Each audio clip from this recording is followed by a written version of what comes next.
Stress management. Stress management इसका पहला हिस्सा है। स्ट्रेस मैनेजमेंट की ज़रूरत इसलिए पड़ी है कि संगठन कोई भी हो, चाहे फॉर्मल हो चाहे इनफॉर्मल हो, जब लोग काम करते हैं तो स्ट्रेस होता है। स्ट्रेस माने तनाव या प्रतिबल, जो भी कह लीजिए, सबको होता है और उससे तमाम तरह की बीमारियां होती हैं। इसलिए स्ट्रेस को मैनेज करना ज़रूरी होता है, और ख़ास करके जहाँ सुप्रीमो और तानाशाह होते हैं संगठन में, वहाँ पर स्ट्रेस कार्यकर्ताओं में बहुत ज़्यादा होता है। खुद जो सुप्रीमो तानाशाह है वो भी स्ट्रेस का शिकार होता है। इसलिए हम लोगों को स्ट्रेस मैनेजमेंट जानना चाहिए। What is stress? स्ट्रेस क्या है? प्रतिबल क्या है? स्ट्रेस क्या है?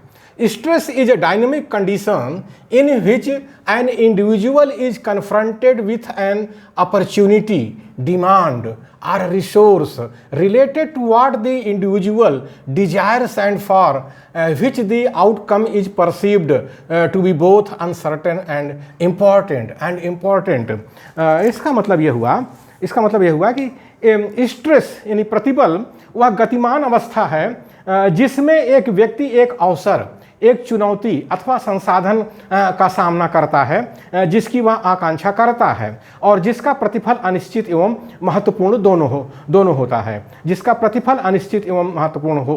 होता है। हम एक एग्जाम्पल दे रहे हैं। हमारे मानवर काशीराम जी थे, उन्होंने एक नारा दिया था कि सन 90 में नीला झंडा संसद ऊपर फहराएगा, यानी एक बहुजन का मूवमेंट चलाया और काम करना शुरू किया। तो ये था कि उस मिलेगा कि नहीं मिलेगा, संसद के ऊपर फहराएगा कि नहीं फहराएगा, वो दूसरा मामला है। लेकिन महत्वपूर्ण तो था कि जो मूल्यवासी बहुजन है इसको सत्ता चाहिए। तो ये जो है एक चुनौती थी, एक अवसर था और एक संसाधन था जिसके लिए जो लोग आकांक्षा करते हैं और जिसके लिए लोगों ने काम किया। बहुत से लोग स्ट्रेस के शिकार हुए, खुद मानवर काशीराम भी स्ट्रेस के शिकार हुए। तो ये मैंने एक एग्जाम्पल के तौर पे आपके सामने रखा है कि संगठन में कैसे स्ट्रेस होता है और उसके लोग शिकार होते हैं। दूसरा पॉइंट है, it also has a positive value, it also has a positive value, it is an opportunity when it offers potential gain. इसका एक सकारात्मक मूल्य भी होता है। ये जो स्ट्रेस होता है हमेशा बुरा नहीं होता है, उसका एक सकारात्मक मूल्य है, वो आगे आएगा। इसका एक सकारात्मक मूल्य भी होता है। यह एक अवसर होता है जब इसमें संभावित लाभ होता है, जैसे हमने कहा कि सन 90 में नीला झंडा संसद ऊपर फहराएगा। तो ये एक है कि एक लाभ है कि अगर आप काम करते हैं तो ये हो सकता है और एक सकारात्मक मूल्य भी है, एक अवसर भी है। थर्ड पॉइंट है साथियों, third point, The model identifies three sets of factors. Environmental, organizational, and personal that act as potential sources of stress. इसका मतलब हुआ स्ट्रेस तीन कारणों से होता है। स्ट्रेस जो है तीन कारणों से होता है। पर्यावरणीय होता है, सांगठनिक होता है एवं व्यक्तिगत होता है। पर्यावरणीय ऐसे होता है जैसे आज जो है मॉब लिंचिंग हो रही है, आज जो है कोरोना फैला हुआ है लेकिन जो है मुस्लिम्स को टारगेट किया जा रहा है। इसी तरह से जब से ये फांसीवादी ताकतें सत्ता में आई हैं तब से एंटी मुस्लिम एक पर्यावरण बन गया देश के अंदर और मुस्लिम उसको फेस कर रहे हैं। यहाँ तक कि संविधान की हत्या हो रही है, लोकतंत्र की हत्या हो रही है। तो उससे जो संविधान से लाभान्वित जो वर्ग है, SC है, ST है, OBC है, सबको जो है स्ट्रेस हो रहा है, सारे लोगों पर स्ट्रेस पड़ रहा है। और दूसरा है सांगठनिक मतलब जिसमें सुप्रीमो तानाशाह होते हैं, उसके अंदर तो ये स्ट्रेस होता ही है कार्यकर्ताओं पर। एक व्यक्तिगत होता है, व्यक्तिगत मतलब कुछ लोग हंसमुख होते हैं, कुछ लोग बेचारे दुखी रहते हैं। तो जो दुखी रहते हैं वो स्ट्रेस का शिकार हो जाते हैं और जो लोग हंसते बोलते रहते हैं उनको थोड़ा नहीं होता है।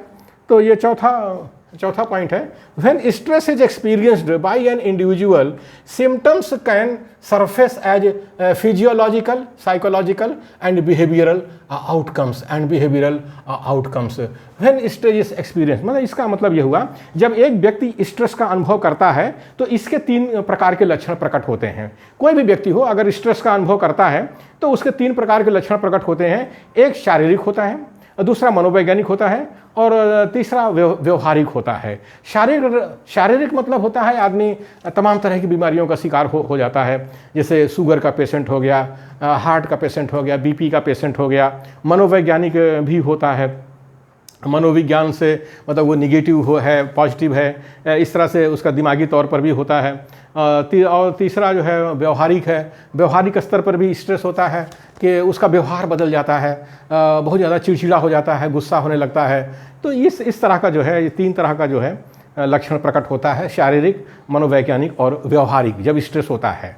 पांचवा फैक्टर है, पांचवा पॉइंट है इन्वायरमेंटल फैक्टर्स। इन्वायरमेंटल फैक्टर्स में क्या है? इकोनॉमिक अनसर्टेनिटीज है, पॉलिटिकल अनसर्टेनिटीज है, टेक्नोलॉजिकल चेंज है, टेररिज्म है। तो ये जो इन्वायरमेंटल फैक्टर्स है, इकोनॉमिक अनसर्टेनिटीज है। अब जैसे भारत का मध्य वर्ग है, वो जो है अगर बैंकों में पैसा रखा था तो उसका इंटरेस्ट रेट डाउन हो गया। जो बेचारे रिटायर्ड एम्प्लॉइज थे उनको जो है बहुत कम इनकम हो रही है, बैंकों से हो रही है। बैंकों का दिवाला निकल रहा, हवाला घोटाला दिवाला बैंकों में हो रहा है। देश की हालत ये है कि सारे पब्लिक सेक्टर डूबते जा रहे हैं और सारे लोग पैसा लेकर के विदेशों में भागते चले जा रहे हैं। तो ये बड़ी कंडीशन ख़राब हो जाती है। ये इन्वायरमेंटल फैक्टर ऐसा है। पॉलिटिकल अनसर्टेनिटीज ऐसे हो गया है। अब राजनीति में जो है भारत देश के अंदर तो आज की हालत ये है कि जो फांसीवादी और नाजीवादी ताकतें सत्ता में आ गई हैं, वो केवल हेट और हैट्रेड में मतलब नफरत फैला के राजनीति करना चाहते हैं। टेक्नोलॉजिकल चेंज, अब जैसे टेक्नोलॉजी बदल रही है, हर चीज़ डिजिटल होते जा रहा है और यहाँ लोगों को पढ़ने का मौका नहीं मिल रहा है, उनको पढ़ने से वंचित किया जा रहा है। जो अशिक्षित जनता है तो डिजिटल टेक्नोलॉजी का कैसे इस्तेमाल करेगी? सब लेन देन हमारी सरकार कहती, हमारे मोदी जी कहते हैं डिजिटल करो। अरे जब लोग पढ़ेंगे नहीं तो डिजिटल करेंगे कैसे? और टेररिज्म माने मॉब लिंचिंग फैली हुई है, जिसको देखो उसी को मार रहे हैं लोग।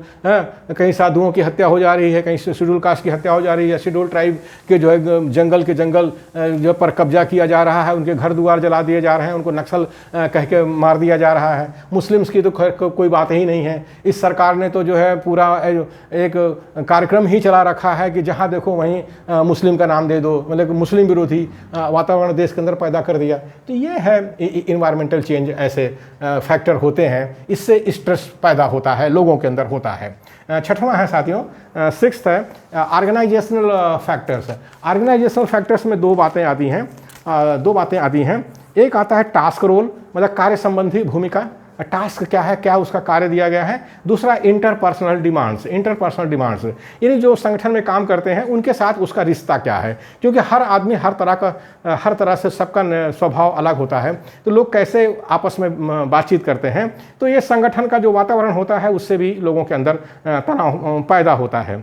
7वां पॉइंट है साथियों, 7वां point personal factors. Personal factors में क्या है? फैमिली इशू है, पर्सनल इकोनॉमिक प्रॉब्लम है, इनहेरेंट पर्सनालिटी कैरेक्टरिस्टिक्स है। तो ये जो फैमिली इशू है, अब लोगों का परिवार है, अब परिवार में जो है बच्चे हैं, पत्नी हैं, तो और माँ बाप हैं, अब उनके साथ क्या रिश्ता बनता है, इससे भी स्ट्रेस होता है। पर्सनल इकोनॉमिक प्रॉब्लम है। अब जैसे प्राइवेट सेक्टर में सैलरी की बड़ी समस्या खड़ी हो गई है। निजीकरण तो किया जा रहा है, लेकिन लोगों को सैलरी ढंग से नहीं मिल रही है। और सरकारी क्षेत्र में भी देखिए, सरकारी कर्मचारियों की भी आप तो बात हो रही है कि उनका पेंशन कम कर दिया जाएगा, उनकी सैलरी का कम कर दिया जाएगा कोरोना का लेकर के। तो ये पर्सनल इकोनॉमिक प्रॉब्लम है और इनहेरेंट पर्सनालिटी कैरेक्टरिस्टिक है। कुछ तो जन्मजात जो है लोगों की एक जो है पर्सनालिटी होती है, कुछ विशेषताएं होती हैं। जिनके परिवार का में लालन पालन जो है तानाशाही के ढंग से हुआ है, तो उनके बच्चों का व्यवहार जो है ऑटोक्रेटिक होता है। तो ये इस तरह से जो है स्ट्रेस जो है डेवलप करता है। 8वां पॉइंट है साथियों, स्ट्रेसर्स आर एडिटिव। मतलब जो स्ट्रेस होते हैं, यानी प्रतिबल जो हैं वो जुड़ते जाते हैं एक दूसरे से। यानी पर्यावरण का जो स्ट्रेस है वो अलग है, और जो पर्सनल फैक्टर का है वो अलग है, ऑर्गेनाइजेशन का स्ट्रेस अलग है। तो अगर सब जगह से स्ट्रेस हो रहा है तो वो सारे स्ट्रेस जुड़ जाते हैं, जुड़ करके मनुष्य को वो करते हैं, उनको नुकसान पहुंचाते हैं। आज देखिए हमारे किसान जो है आत्महत्या कर रहे हैं, तो उसका कारण यही है। भारत का किसान जो है आत्महत्या कर रहा है तो वो स्ट्रेस है, स्ट्रेस की वजह से कर रहा है। तो ये सारी चीज़, इसलिए स्ट्रेस का बड़ा महत्व है जिसको हम लोगों ने यहाँ पर डिस्कस किया है। और ख़ास करके जो सामाजिक और राजनीतिक कार्यकर्ता हैं उनको तो स्ट्रेस पर बहुत ध्यान देना चाहिए, अपने लिए भी और समाज के लिए भी ध्यान देना चाहिए।